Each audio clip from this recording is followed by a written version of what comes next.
Et voici le zapping politique européen. Bonjour Dimitri Verdet. Bonjour à tous. Donald J. Trump. Thank you very much, everybody. Well, the golden age of America begins right now.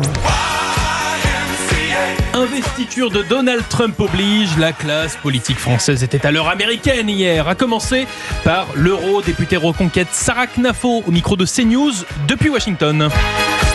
C'est vrai que quand on écoute ce qu'on vient d'écouter à votre antenne et qu'on se souvient du discours de politique générale de François Bayrou, il y a de quoi être jaloux. Il y a eu un peu de mélange dans mes pages. Et il y a de quoi espérer qu'un jour ça arrive en France. En même temps, on a les politiques qu'on mérite. Tiens, quand on parle du loup, le Premier ministre François Bayrou a également réagi à l'investiture de Trump. Puis les États-Unis, avec l'investiture du président réélu, les États-Unis ont décidé d'une politique qui est une politique incroyablement dominatrice. Et si nous ne faisons rien, eh bien notre destin est très simple, nous allons être dominés, nous allons être écrasés. L'appel du général Bayrou suivi par toute la Macronie hier. Exemple avec Valérie Ayé sur France Inter.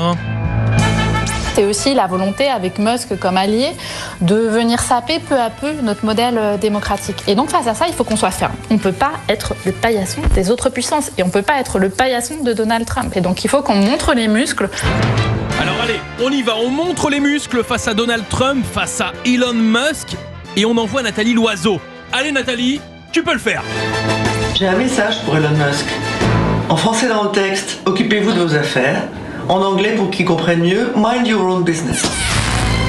Mind your own business. Elon Musk, pas touche à l'Europe. Réponse de Marion Maréchal sur CNews. Voilà, vous avez bien compris, quand Elon Musk, homme de droite, donne son avis sur les réseaux sociaux, on voit des personnalités comme Nathalie Loiseau, députée européen, ou Thierry Breton s'en offusquer, tout en découvrant la même semaine que Nathalie Loiseau elle-même fait partie du conseil d'administration d'une organisation soutenue par Georges Soros, je rappelle un milliardaire progressiste de gauche qui utilise ses milliards pour faire de l'ingérence dans un certain nombre de pays et faire avancer ses idées de gauche. En anglais, pour qu'ils comprennent mieux, mind your own business. On a les politiques qu'on mérite, je vous disais. Quoi de mieux pour s'en rendre compte que d'écouter notre cher président Emmanuel Macron. Mesdames et messieurs, en vos grades et qualités, je suis très heureux de vous retrouver pour une nouvelle fois à l'occasion de ces vœux.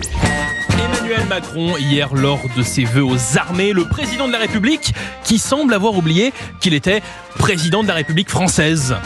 Oui, la France défend et continuera de défendre une préférence européenne.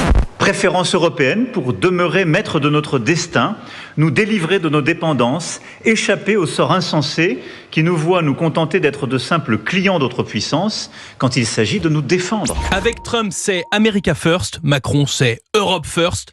Le contraste est saisissant. Make our planet great again. Oh yeah, thank you very much, Dimitri. Quel accent. Eh oui, je m'adapte. Oui. Merci beaucoup. Votre zapping politique sur Europe 1, c'est tous les jours, lundi, jeudi à 9h moins 10.